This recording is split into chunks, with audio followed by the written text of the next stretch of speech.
नमस्कार मित्रांनो, एड लागलं प्रेमाचं या मालिकेच्या आजच्या भागामध्ये आपण बघणार आहोत.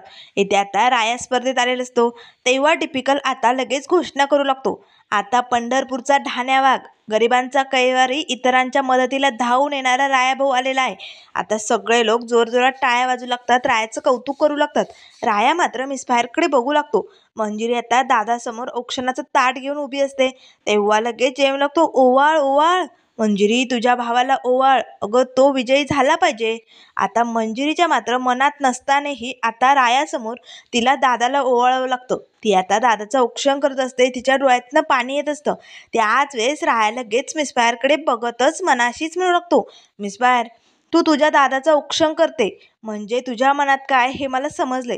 तुझ्या दादाला या स्पर्धेत काय बी होता कामा नये, तोच विजयी झाला पाहिजे. मिसफायर, तुला वाटत असेल हा राया हरू नये, पण शेवटी विजय तुझ्या भावाचाच व्हावा हेच वाटतंय ना मिसफायर तुला.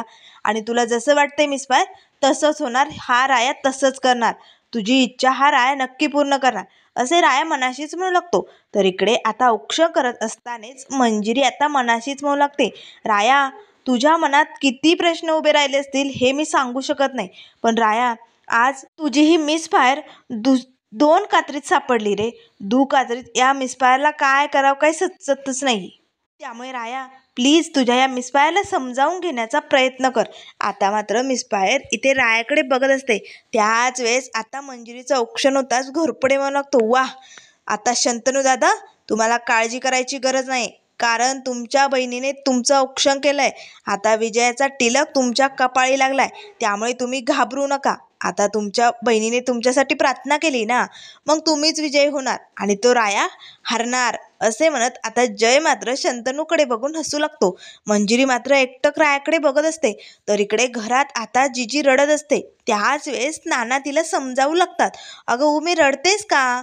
अगं स्पर्धा आहे ती, जे काय होईल ते बघितलं जाईल. हे बघ, तसलं तू विचार करते तसं काय बी होणार नाही, समजा काही ठीक होईल. तेव्हा लगेच जिजी म्हणू लागते, नाही ठीक होणार हो, कसं ठीक होईल? त्यावर नाना म्हणू लागतात, कारण उमे आपला पांडुरंग आहे की, अगं तो सगळ्यांकडे लक्ष देतो, तो रायाला काय बी होऊ देणार नाही, सगळं काही ठीक होईल. तेव्हा जिजी म्हणू लागते, नाही होणार सगळं काही ठीक, कारण राया आज या स्पर्धेत बोथड तलवार घेऊन आलाय. आता मात्र हे ऐकताच नानांना धक्काच बसतो. काय बोलतेस उमे तू? अगं उगाच काहीतरी बोलू नको, बोथड तलवार घेऊन कोणी स्पर्धेत उतरतं का? त्यावर जिजी आताच झालेला घरी जो काही प्रकार असतो, रायाने कशी त्या लोखंडाच्या रॉडवरती तलवार बोथड केलेली असते, हे सगळं काही झालेलं सांगू लागते. आता मात्र नाना म्हणू लागतात, अगं पण उमे, रायाने असं केलंच का? अगं अशी तलवार घेऊन का तो स्पर्धेत उतरलाय? तेव्हा लगेच आता जिजी म्हणू लागते, कारण मंजिरीची इच्छा आहे, तिच्या दादाला काय बी होता कामा नये, तिचा दादा सुखरूप राहायला पाहिजे, म्हणून रायाने हे सगळं केलंय. तेव्हा नाना म्हणू लागतात, काय मंजिरीची इच्छा? अगं उगाच काहीतरी बोलू नको उमे. त्यावर जिजी म्हणू लागते, हो, कारण मंजिरीला विठुरायासमोर आपल्या मनातली इच्छा सांगताना रायाने बघितलंय, ऐकलंय. तिच्या दादाला काय बी होऊ नको, सुखरूप ठेव, असं ती पांडुरंगाकडे म्हणत होती. आणि रायाने ते ऐकलं आणि मग टोकाचं पाऊल उचललं की मिसफायरच्या भावाला काय बी होता का म्हणे. त्यामुळे त्याने स्वतःची बोथड तलवार करून घेतली आणि आता या तलवारीने तो शंतनू बरोबर तलवारबाजीत उतरलाय. आता मात्र हे ऐकून नानांना धक्का बसतो. तेव्हा नाना म्हणू लागतात, पण मंजिरी असा एका बाजूने का विचार करते? नाही नाही नाही, मला हे शक्यच वाटत नाही. मंजिरीने फक्त शंतनूचा विचार केलाय, हे खरं वाटत नाहीये मला, असे आता नाना जिजीला म्हणू लागतात. तर इकडे टिपिकल आता सगळ्यांना घोषणा देऊन सांगत असतो, चला चला, आता स्पर्धेची वेळ झालेली आहे. आता दोनही स्पर्धक मैदानात उतरलेले आहेत, त्यामुळे कोण जिंकणार कोण हारणार आपल्याला लवकरच कळेल. आता आपला रायाभाऊ, गरिबांचा कैवारी, या स्पर्धेत उतरल्यामुळे सगळे लोक कसे आनंदून खुललेले आहेत. त्यामुळे कधी एकदा स्पर्धा सुरू होते असं सगळ्यांना झालेलं असतं. सगळे लोक टाळ्या वाजवत असतात. त्याच वेळेस शंतनू मंजिरीकडे बघत म्हणू लागतो, मंजिरी, काळजी करू नको, तुझ्या दादाला या स्पर्धेत काहीही होणार नाही, तुझा दादाच विजयी होणार आहे आणि हारणार आहे तो राया. आता मात्र लगेच मंजिरी रायाकडे बघू लागते. त्याच वेळेस आता शंतनू दादा म्हणू लागतो, हो मंजिरी, कारण आज मरण त्या रायाच्या आयुष्यात आहे. आणि आज त्या रायाला मी संपवणार आहे. त्या रायाचा मी वध करणार आहे. म्हणजे आजपर्यंत या पंढरपुरातल्या लोकांना तो त्रास दिलाय ना या रायाने, तो त्रास मी आज संपवणार, असे आता दादा म्हणत असतानाच मंजिरी एक नाही दोन नाही सरळ रायाजवळ येते. आता मात्र शंतनू दादाला खूपच राग येतो, कारण त्याचं म्हणणं ऐकून न घेता मंजिरी तडक रायाजवळ आलेली असते. आता लगेच रायाला खूपच बरं वाटतं, कारण मिस फायर औक्षणाचं ताट घेऊन रायाजवळ आलेली असते ना. डिपिकल डंकी सगळेजण मंजिरीकडे बघू लागतात. तेव्हा लगेच आता जय घोरपडे मात्र शंतनूला लागतो. शंतनू बघ बघ, अरे कशी वागते तुझी बहीण, अरे तुझ्यापेक्षा जास्त महत्त्व तिला तो राया आहे. अगं बघ, तू एवढं बोलत होता, तिला सांगत होता, पण तुझा एक शब्द न ऐकता तुझ्या तोंडावरती मुरका मारून त्या रायाकडे निघाली त्याचं औक्षण करायला. पण जाऊ दे, तुझ्या साथीला तुझी बहीण जरी नसली ना, तरी हा तुझा मित्र आहे. तू नक्कीच जिंकशील आणि तो राया हरेल. आता मात्र शंतनू रागानेच रायाकडे बघत असतो. त्याच वेळेस आता मंजिरी लगेच रायाचं औक्षण करते आणि मनाशीच म्हणत असते, राया, आज काही करून तुला या स्पर्धेत जिंकायचंय. तुला फक्त जिंकायचं नाही आहे राया या स्पर्धेत, तर तुला आपल्या प्रेमालाही जिंकवायचंय. त्यामुळे राया, तुला ही स्पर्धा जिंकावीच लागेल, तरच आपलं प्रेम एकत्र येऊ शकतं, असे आता ती मनाशीच म्हणू लागते. त्याच वेळेस राया म्हणू लागतो, मिस फायर, तुझ्या मनात काय चालू आहे हे मी चांगलंच ओळखतो. त्यामुळे काळजी करू नको मिस फायर. तुझ्या मनात जे आहे ते समजत तसंच होईल. हा रायाचा शब्द आहे. आता मंजिरी मात्र रायाकडे बघत असते. त्याच वेळेस घोरपडे म्हणू लागतो, शंतनू, पण तू तयार आहेस ना, एकदम रेडी? तेव्हा शंतनू लागतो, हो मी तयारच आहे. आज या रायाचा फायनल निकाल करणार म्हणजे करणार. तेव्हा जयम लागतो, करावंच लागेल शंतनू. अरे बघ बघ, तुझ्या नाकावर टिचून तुझी ती बहीण त्या रायाकडे गेली. त्या गुंडासाठी एवढी का तळमळती ती? मला ना तेच कळत नाही. तो गुंड तिला फसवतोय आणि ही त्याच्या जाळ्यात फसते. पण आज शंतनू, तुला संधी मिळाली, त्यामुळे आज तुला त्या रायाचा गेम करून टाकायचा आहे. म्हणजे कसं, तुझी बहीण ह्या ज्या प्रेमाच्या जाळ्यात अडकली ना, त्यातनं बाहेर निघेल, सुखरूप राहील. त्यामुळे आजची संधी सोडू नको शंतनू. तेव्हा शंतनू लागतो, नाही, आज मी त्या रायाला संपवणार म्हणजे संपवणार. आज तो राया जिवंत राहणार नाही. आजपर्यंत मी ज्याच्याशी तलवारबाजी खेळलोय ते घायाळ झालेत, पण आज एक माणूस मरणार आहे इथे. आता मात्र जय घोरपडे खूपच खुश झालेला असतो. शशिकाला मात्र त्यांना खुणावत असते, अजून भडकव मंजिरी आणि रायाविरुद्ध, अजून भडकव, असे त्याला खुणावून सांगत असते. तर इकडे नाना आता जिजीला म्हणू लागतात, अगं उमे, काय बोलतेस तू? नाही नाही नाही, हे रायाने काहीतरी चुकीचं ऐकलं असेल. मंजिरीचं रायावरती खूप प्रेम आहे, ती एका बाजूने कधीही विचार करणार नाही. तेव्हा जिजी म्हणू लागते, हो मलाही तेच वाटतंय हो, पण रायाने आता टोकाचं पाऊल उचललंय. त्याने ठरवलंय मिसफायरच्या भावाला काय बी होता का म्हणे, त्यासाठी आज तो शंतनूच्या तलवारीचे घाव झेलणार आहे. तेव्हा नाना म्हणू लागतात, अगं उमे, अशाने राया तर मरेल या स्पर्धेत. अगं या सगळ्यामुळे त्याच्या जीवाला धोका आहे. उमे, तुला समजत कसं नाही गं? अगं हे सगळं मंजिरीला माहिती आहे का? तेव्हा जिजी म्हणू लागते, नाही, तिला याबद्दल काहीही माहिती नाही. त्यावर नाना म्हणू लागतात, मग उमे, अगं आपल्याला या सगळ्याबद्दल मंजिरीला सांगावं लागेल, तरच ही स्पर्धा थांबू शकते, नाहीतर हाकनाक रायाचा जीव जाईल. उमे, चल पटकन. त्याच वेळेस जिजी नानांना थांबवते आणि म्हणू लागते, नाही, मी हे सगळं मंजिरीला नाही सांगू शकत. तेव्हा नाना म्हणू लागतात, अगं पण का नाही सांगू शकत? तिकडे स्पर्धा सुरू होईल आणि रायाचा जीव जाईल, तोवर तू गप्प बसणार आहे का? चल पटकन. त्याच वेळेस जिजी म्हणू लागते, कारण रायाने मला तशी शपथ घातली, मी मंजिरीला काय बी सांगू शकत नाही. आता मात्र नाना म्हणू लागतात, काय शपथ? तेव्हा जिजी म्हणू लागते, हो मी शपथेत अडकले हो, मी मंजिरीला काहीही सांगू शकत नाही. आता नानांना मात्र काय करावं काही सुचत नाही. नाना डोक्याला हात लावतात आणि म्हणू लागतात, उमे, आता काय करायचं? अशाने रायाचा जीव जाईल. उमे, काहीतरी करावं लागेल आपल्याला, असे आता ते दोघेही रडत असतात, म्हणत असतात. तर इकडे जय आता मुद्दाम शंतनूला भडकवण्याचा प्रयत्न करत असतो. तेव्हा तो शंतनूला म्हणत असतो, बघ शंतनू, तुझी बहीण तुला सोडून त्या रायाकडे गेली. अरे त्या राया जिंकावं असं तिला वाटत असेल. तेव्हा शंतनू लागतो, जाऊ दे, आजची त्या दोघांची शेवटची भेट असेल, कारण आज तो राया संपणार आहे. मग इथून पुढे त्या दोघांची कधीही भेट होणार नाही. भेटू दे त्या दोघांना.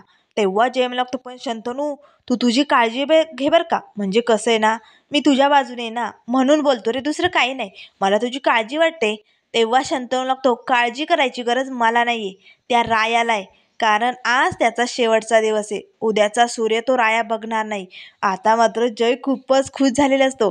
त्याच वेळेस इकडे डिफिकल्ट म्हणू लागतो, चला चला आता स्पर्धकांनी वेळ व्हायला घालू नका, लोकांना आतुरता लागली. त्यामुळे स्पर्धकांनी लवकरात लवकर यावे आणि स्पर्धेला सुरुवात करावी. आता शंतनू मात्र रायाकडे बघून हसत असतो.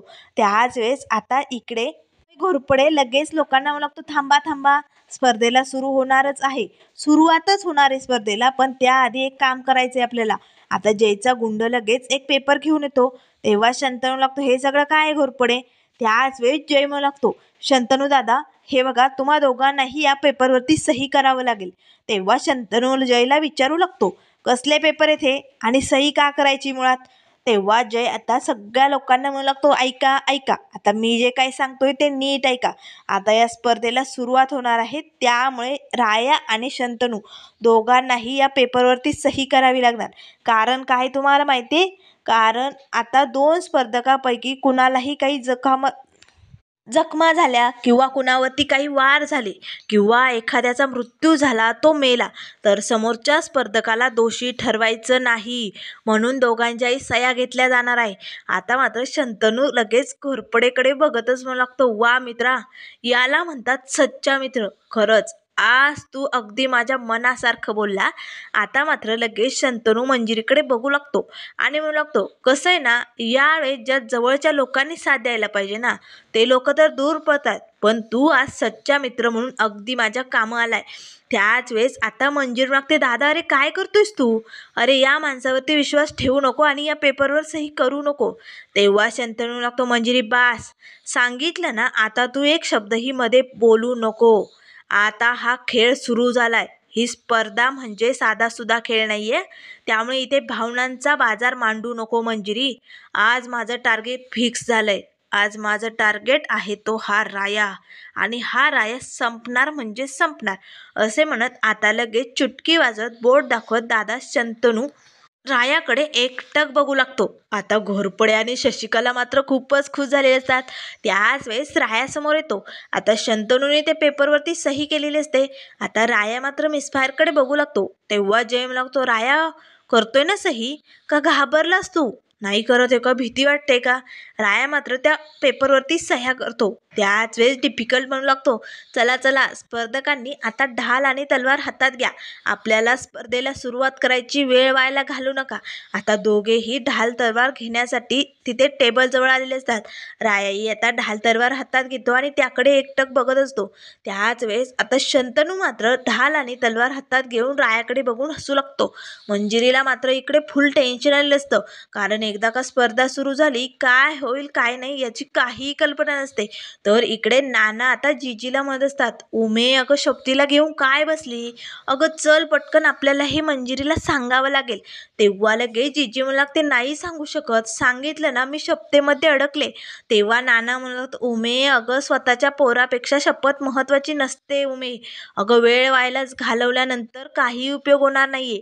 हे बघ आत्ताच आपल्याकडे वेळ आहे, आपण जाऊन हे सगळं थांबवू शकतो. पण जर तू आत्ता काही बोलली नाही आणि शपथ धरून बसली तर हकनाक रायाचा जीव जाईल, आणि एकदा का सगळं संपलं की आयुष्यभर पश्चाताप करण्याशिवाय आपल्याकडे काही उरणार नाही उमे. त्यामुळे आत्ता आपल्याकडे वेळ आहे, आपल्याला जाऊन मंजिरीला हे सगळं सांगावं लागेल, तरच ती हे सगळं थांबवू शकते. उमे तुझ्या लक्षात येते का? चल, आयुष्यभर रडत बसण्यापेक्षा आत्ता वेळ आहे, आपल्याला लगेच जाऊन हे सगळं थांबवावं लागेल. आता लगेच नानांच्या म्हणण्यानुसार जिजी बाहेर निघालेली असते. तर इकडे आता दोघंही स्पर्धकांनी ढाल तलवार हातात घेतलेली असते. स्पर्धेला सुरुवात झालेली असते. तेव्हा डिफिकल्ट म्हणू लागतो, चला चला आता पंढरपुराचा ढाण्या वाघ आणि एकीकडे शंतनू दादा, दोघांमध्ये आता स्पर्धेला सुरुवात झालेली आहे. सगळे लोक टाळ्या वाजवत असतात. त्याच वेळेस आता लगेच शंतनू आणि राया दोघांनीही एकमेकांवरती तलवारीचे वार केलेले असतात. तेव्हा शंतनू रायाला म्हणू लागते, राया अजूनही वेळ गेली नाही, विचार कर, माघार घे, सोडतो मी तुला, नाहीतर हकनाक तुझा जीव जाईल. तेव्हा राया लागतो, शंतनू दादा तू एक गोष्ट विसरलायस का? राया म्हणतात मला राया, आणि माघार घ्यायला या स्पर्धेत हा राया उतरला नाही.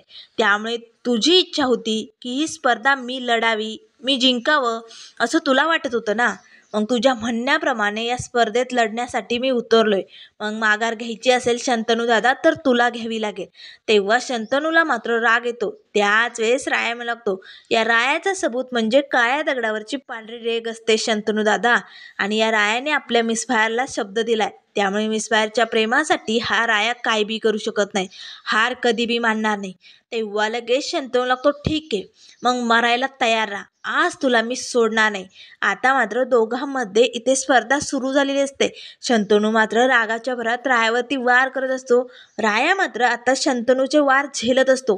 सगळेजण आता दोघांकडे एकटक डोळ्यात तेल घालून असे बघत असतात. मंजिरी मात्र आता खूप घाबरलेली असते. कधी कुणाची तलवार कुणावरती लागेल, काय होईल याची काही कल्पना नसते. शशिकला मात्र खूपच खुश असते, कारण आता एकदा का हा राया संपला की मज्जाच मज्जा येणार असं तिला वाटू लागतं. पण राया मात्र बरोबर आता शंतनू दादाची वार झेलत असतो. शंतनू दादाला रायाने खाली पाडलेलं असतं. आता शंतनू मात्र रायाकडे बघून हसू लागतो आणि लागतो, वाह भारी खेळतोय की राव, चल आता बघतोस मी तुला, असे म्हणून आता शंतनू पुन्हा रायावरती वार करतो. त्याच वेळेस तो राया म्हणू लागतो, राया मी तुला जिंकू देणार नाही. तर राया म्हणू लागतो, दादा आज काय बी झालं तरी आपल्या प्रेमासाठी हा राया जिंकणार म्हणजे जिंकणार. तर त्यानंतर मित्रांनो पुढील भागामध्ये आपल्याला बघायला मिळेल. तेव्हा शंतनू आता रायाला म्हणत असतो, तुझं हे नाटकी प्रेम मी आज कसं फडीस पाडतो बघच तू, आज तुझा शेवट होणार म्हणजे होणार. असे म्हणत आता शंतनू दादाने रायावरती वार केलेले असतात. पण मात्र आता मंजिरी आपल्या प्रेमाला जिंकण्यासाठी रायाची कशी ताकद वाढवणार आणि राया ही स्पर्धा कशी जिंकणार हे आपल्याला लवकरच बघायला मिळेल. त्यामुळे मित्रांनो अशाच मालिकेंच्या अपडेट पाहण्यासाठी चॅनलला लाईक करा, सबस्क्राईब करा. व्हिडिओ पाहिल्याबद्दल धन्यवाद.